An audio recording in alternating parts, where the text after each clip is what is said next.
فلسطین کی آزادی کا مشن، یہودیوں کو قدم قدم پر دھول چٹانے والا، اکیلا ہی عالم کفر سے ٹکرانے کا حوصلہ رکھنے والا، پاک دھرتی کا ایک عظیم مجاہد، کفر پر لاوے کی طرح برسنے والے اس مجاہد کی طویل داستان سننے کے لیے چینل کو سبسکرائب کیجئے اور ویڈیو کو لائک کیجئے۔ آپ بھی ہماری خوشی کا اندازہ نہیں کر سکتے انکل، میں نے کہا۔ مجھے یقین ہے کہ ہماری مالی حالت بہتر بنانے کے لیے آپ نے کچھ نہ کچھ ضرور سوچا ہوگا۔ کیوں نہیں، کنگ نے زور زور سے اسبات میں سر ہلایا۔ مجھے ان دنوں ایک ایسا کام درپیش ہے جس کے لیے آدمی کا باصلاحیت ہونے کے ساتھ ساتھ قابل اعتماد ہونا بھی ضروری ہے۔ ہم ہر طرح سے آپ کے اعتماد پر پورا اتریں گے انکل۔ آخر آپ ہمارے آن جہانی ڈیڈی کے عزیز دوست ہیں، لیکن اس کام کے عوض ہمیں ملے گا کیا؟ میرے ذہن میں تمہارے لیے ایک تجویز ہے، جی چاہے تو قبول کر لینا، ورنہ تم اس کے لیے مجبور نہیں ہوگے۔ اس کے لیے میں اپنے پاس سے تمہیں ایک بڑی رقم ادا کروں گا، اور اگر وہ کام ہو گیا جو ان دنوں مجھے درپیش ہے تو تمہیں تمہارے اندازے سے بھی بڑھ کر دولت ملے گی۔ اس کے بعد تمہیں چھوٹے موٹے جرائم کرنے کی ضرورت ہی نہیں رہ جائے گی۔ آپ کام تو بتائیں انکل، میں نے بے تابی سے ہاتھ ملتے ہوئے کہا۔ یہ کیسے ممکن ہے کہ ہم آپ کے کسی کام سے انکار کر دیں؟ نہیں، تم انکار کرنے کے لیے آزاد ہوگے، لیکن چونکہ کام بہت پرخطر ہے اس لیے تمہیں وعدہ کرنا ہوگا کہ اگر تم میرا کام کرنے پر آمادہ نہ ہوئے تب بھی ساری باتیں جو تمہارے علم میں آئیں گی صیغہ راز میں رکھو گے۔ آپ کی تو خواہش بھی ہمارے لیے حکم کا درجہ رکھتی ہے انکل، میں نے کہا۔ آپ کا ہر راز ہمارا اپنا راز ہے۔ یہ کیسے ممکن ہے کہ ہم کسی کو کوئی بات بھی بتا دیں؟ میں نے تہذیب کی طرف دیکھا۔ ہاں انکل، تہذیب نے کہا، آپ کے ہر راز کو ایک مقدس امانت تصور کریں گے جس میں کبھی خیانت نہیں ہوگی۔ میں تمہاری سعادت مندی سے خوش ہوا میرے بچوں، کنگ نے کہا۔ بات دراصل تفصیل طلب ہے، مگر میں مختصراً تمہیں سمجھانے کی کوشش کروں گا۔ میرے دل کی دھڑکنیں بے ترتیب ہونے لگیں۔ کامیابی ہمارے بے حد قریب آ گئی تھی۔ میں خود کو پرسکون رکھنے کی ہر ممکن کوشش کر رہا تھا، اور مجھے یقین ہے کہ اس وقت تہذیب کی حالت بھی مجھ سے زیادہ مختلف نہیں رہی ہوگی۔ تاہم ہمارے اندازے سے جتنا بھی جوش و خروش ظاہر ہو رہا تھا اسے کنگ دولت کے حصول کی خوشی سے تعبیر کر رہا ہوگا۔ میرا تعلق شیمر خاندان سے ہے۔ چند لمحوں کے توقف کے بعد کنگ نے کہنا شروع کیا، ایک بہت بڑا سائنسدان جس کا نام ڈی فوسٹر ہے اور جو ہمارے ہی خاندان کا ایک فرد ہے، میرا کام اسی سے متعلق ہے۔ ڈی فوسٹر کا باپ بھی بہت بڑا سائنسدان تھا، لیکن دوسری جنگ عظیم ختم ہونے کے بعد سے شیمر خاندان عذاب کا شکار رہا ہے۔ ڈی فوسٹر ایک یہودی کے قبضے میں آ گیا تھا۔ وہ یہودی امریکہ میں رہتا ہے اور ہتھیاروں کا کام کرتا ہے۔ حکومت امریکہ کی نظروں میں اس کی ساکھ بہت اچھی ہے۔ وہ یہودی بے پناہ دولت مند بھی ہے۔ اس نے ڈی فوسٹر کو اپنا قیدی بنا رکھا تھا، لیکن ڈی فوسٹر نے کبھی اسے اپنا آقا تسلیم نہیں کیا۔ پھر اس یہودی نے حکومت امریکہ ہی کے کچھ فارمولے چوری کروا لیے۔ وہ فارمولے حکومت امریکہ کے لیے بہت اہمیت رکھتے تھے۔ اس یہودی نے، جس کا نام ہاروت رابیل ہے، ہتھیار سازی کے مسروقہ فارمولے ڈی فوسٹر کے حوالے کر دیے۔ ہاروت رابیل کا منصوبہ یہ تھا کہ خفیہ طور پر وہ ہتھیار تیار کر کے ایسے جنگ باز ملکوں کو فروخت کرے گا جو اپنے حریف ممالک کو ہر قیمت پر نیچا دکھانے کے در پہ رہتے ہیں۔ لیکن ڈی فوسٹر نے اس موقع پر چالاکی سے کام لیا اور ہاروت رابیل کے چنگل سے نکل بھاگا۔ فرار ہو کر وہ سیدھا برلن آیا تھا اور اس نے کوشش کی تھی کہ چوری کیے ہوئے فارمولے کسی بھی بڑے ملک کو فروخت کر کے اس سے دولت کمائے۔ یہ دولت وہ شیمر خاندان کی بہتری کے لیے صرف کرنا چاہتا تھا۔ شیمر خاندان کے تمام افراد اس کا ساتھ دینے پر آمادہ ہو گئے اور انہوں نے اپنی خدمات بھی پیش کر دی۔ مختلف ممالک کو مذاکرات کی دعوت بھی دی گئی، مگر ہمارے پاس اتنے بہتر ذرائع نہیں تھے کہ ہم ملکوں کی سطح پر معاملات طے کر سکتے۔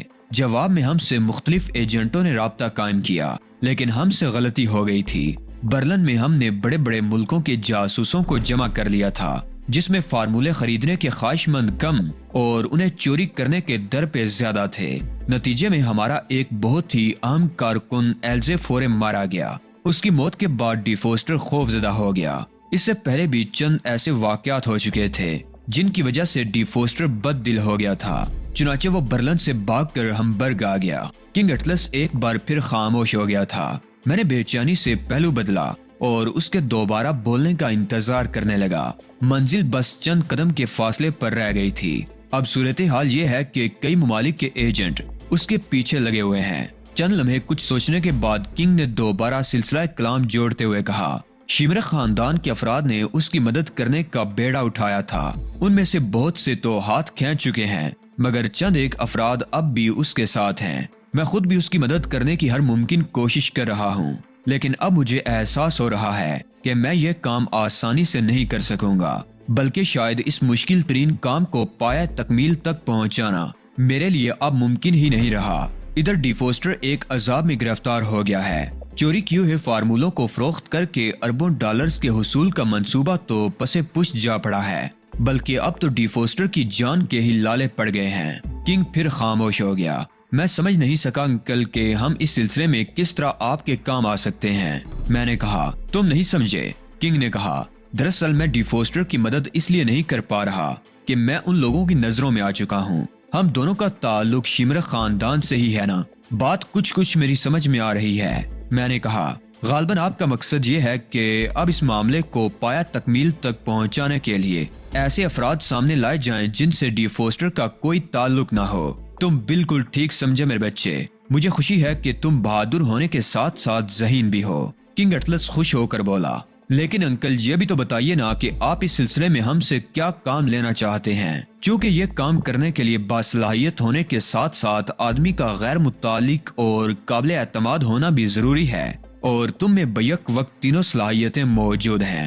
لہٰذا میں نے فیصلہ کیا ہے کہ اب یہ کام تمہارے سپرد کروں گا۔ تم خود اپنے ساتھیوں کے طور پر مناسب لوگوں کو منتخب کر کے ایک ٹیم تشکیل دے لو، اور پھر تم ان فارمولوں کے لیے غیر ملکی ایجنٹوں سے مذاکرات کرو۔ اگر تم یہ سودا کرا سکو تو جو رقم بھی حاصل ہوگی اس کا 10% تمہارا ہوگا۔ اگر تمہیں منظور ہو تو حامی بھر لو، ورنہ کوئی زبردستی نہیں ہے۔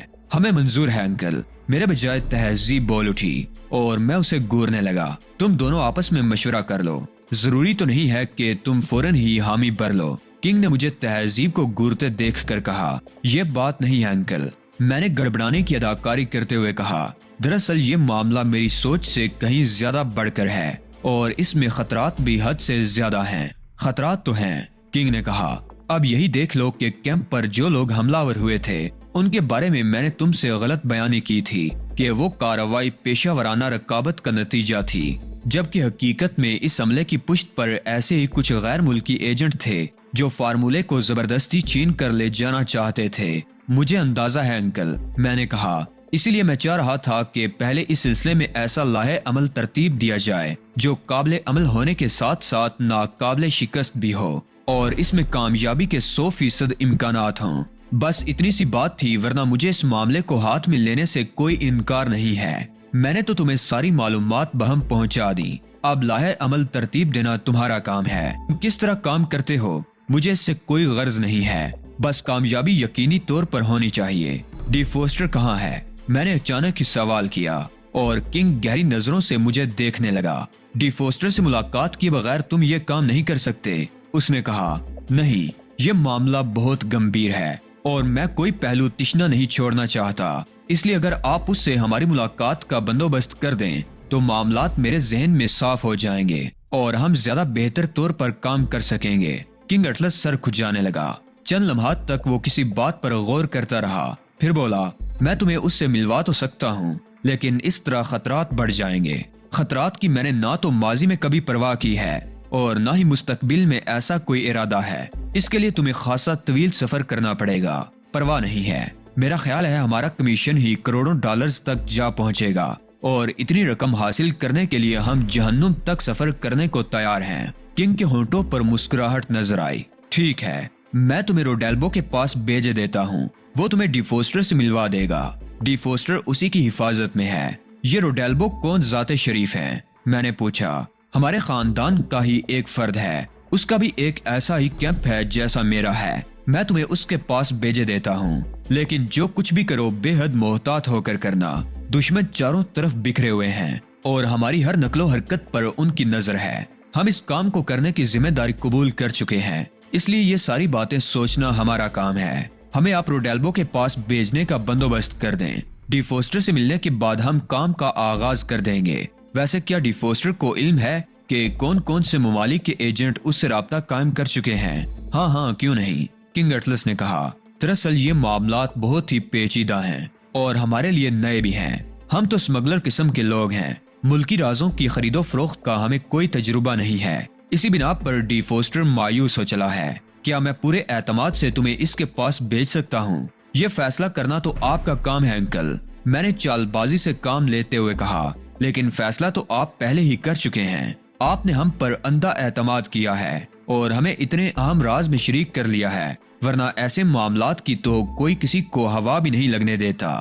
بس میں بھی تم سے یہی کہنا چاہتا تھا، تم تو خود بے حد معاملہ فہم آدمی ہو، تمہیں اندازہ ہے کہ اس معاملے کو راز میں رکھنا ہی سب سے اہم بات ہے۔ تمہاری صلاحیتوں نے مجھے بے حد متاثر کیا ہے اور نہ جانے کیوں مجھے یقین ہے کہ تم اس معاملے کو کامیابی سے پایہ تکمیل تک ضرور پہنچا دو گے۔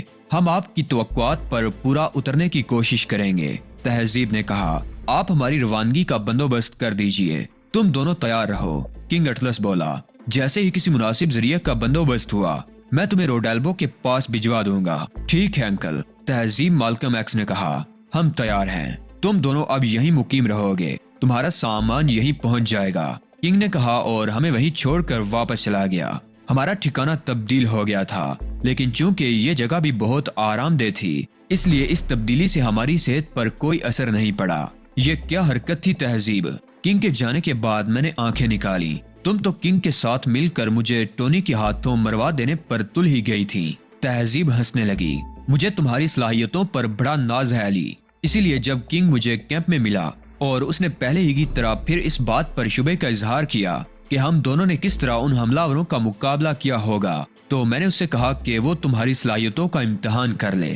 وہ فوراً ہی رضامند ہو گیا اور اس نے یہ تجویز پیش کر دی کہ کسی طرح تمہیں مشرقی پہاڑیوں تک بلوائے گا اور راستے میں اس کا ایک آدمی تمہیں متوجہ کر کے تمہارا مقابلہ کرے گا۔ اس کا کہنا تھا کہ اگر اس کا آدمی تم سے شکست کھا گیا تو اس کا تردد دور ہو جائے گا۔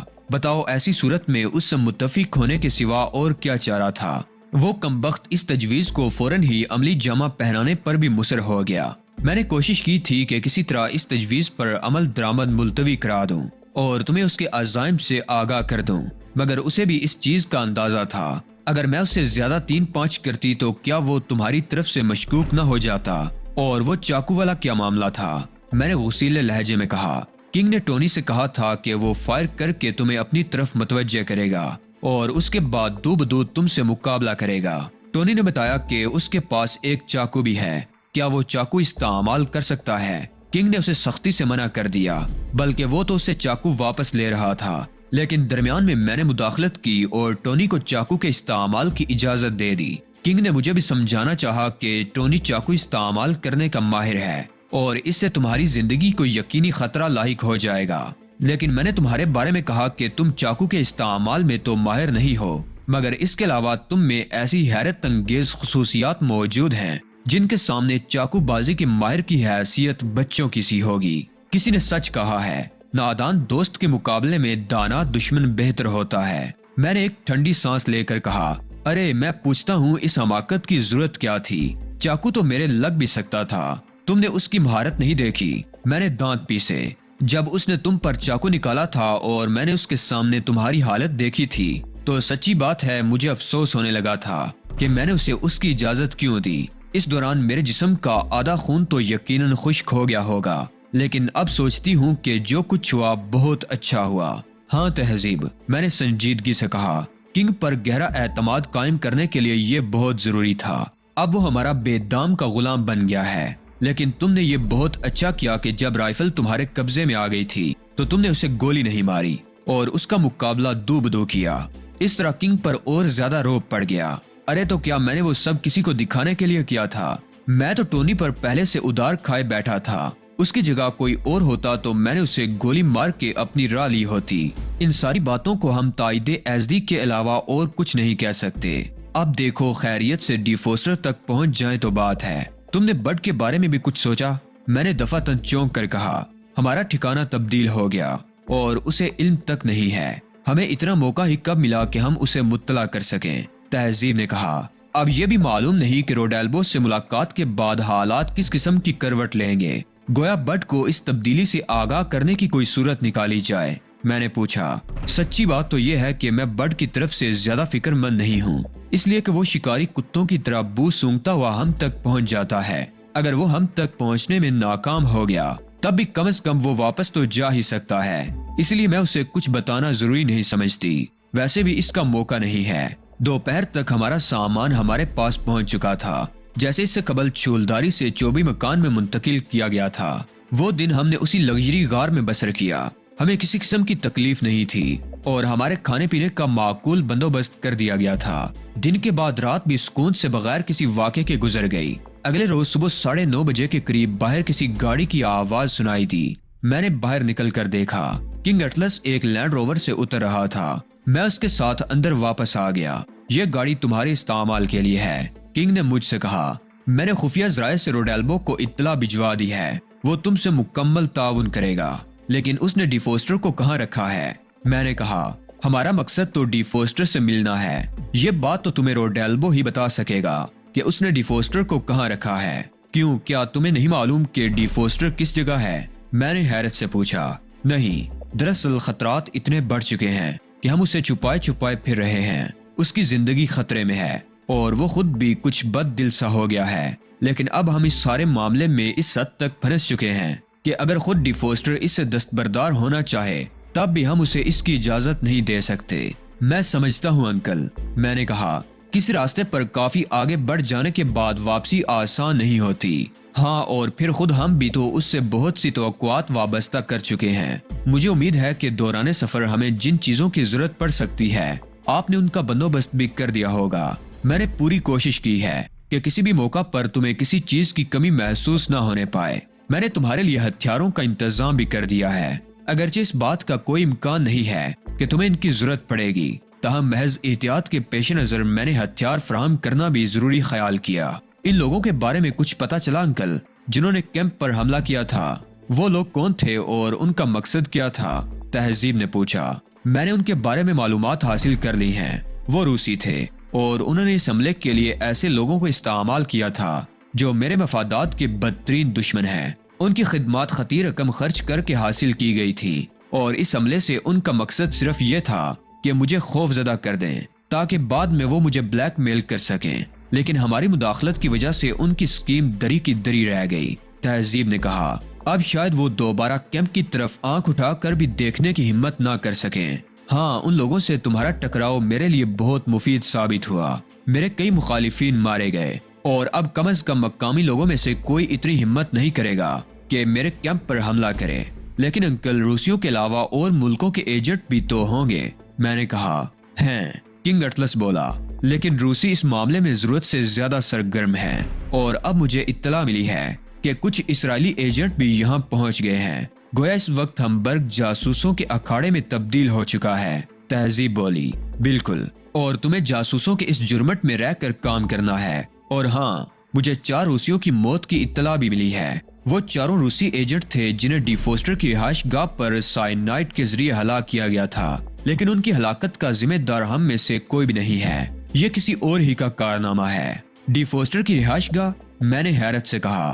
پہلے وہ ایور گرین کے ہٹ نمبر 17 میں مقیم تھا۔ جب وہاں اسے خطرہ محسوس ہوا تو وہ وہاں سے نکل کر میرے پاس آ گیا۔ یہ بات معلوم نہیں ہو سکی کہ روسی اس ہٹ تک کس طرح پہنچے تھے اور انہیں ہلاک کس نے کیا۔ تاہم اگر ڈی فوسٹر بر وقت وہاں سے نکل نہ گیا ہوتا تو اس کی جان خطرے میں پڑ جاتی۔ میری نگاہ میں وہ شخص گھوم گیا جس سے میری ملاقات ہٹ نمبر 17 میں ہوئی تھی۔ وہ بڑی چالاکی سے ملازم بن کر مجھے جل دیکھ کر وہاں سے نکل گیا تھا، لیکن اس کا چہرہ میرے ذہن پر نقش ہو گیا تھا اور اس وقت بھی اس کی تصویر میری نگاہوں میں گھوم رہی تھی۔ پھر کنگ اٹلس کی آواز نے مجھے چونکا دیا۔ اگر تم لوگ روانگی کے لیے تیار ہو تو میں تمہیں راستوں کی تفصیلات سمجھا دیتا ہوں۔ جی ہاں، میں نے چونک کر کہا، ظاہر ہے راستہ سمجھے بغیر ہم وہاں کیسے پہنچ سکیں گے۔ کنگ اٹلس نے ایک کاغذ نکال کر میز پر پھیلا دیا۔ میں نے تمہارے لیے نقشہ بنا دیا ہے تاکہ تم راستوں کو اچھی طرح سمجھ لو، اس نے کہا اور مجھے راستے کی تفصیلات سمجھانے لگا۔ سفر بہت زیادہ طویل نہیں ہے، لیکن چونکہ راستے بہت زیادہ خراب ہیں اس لیے تم تیز رفتاری سے سفر نہیں کر سکو گے۔ سفر کا بیشتر حصہ پہاڑی راستوں پر مشتمل ہے۔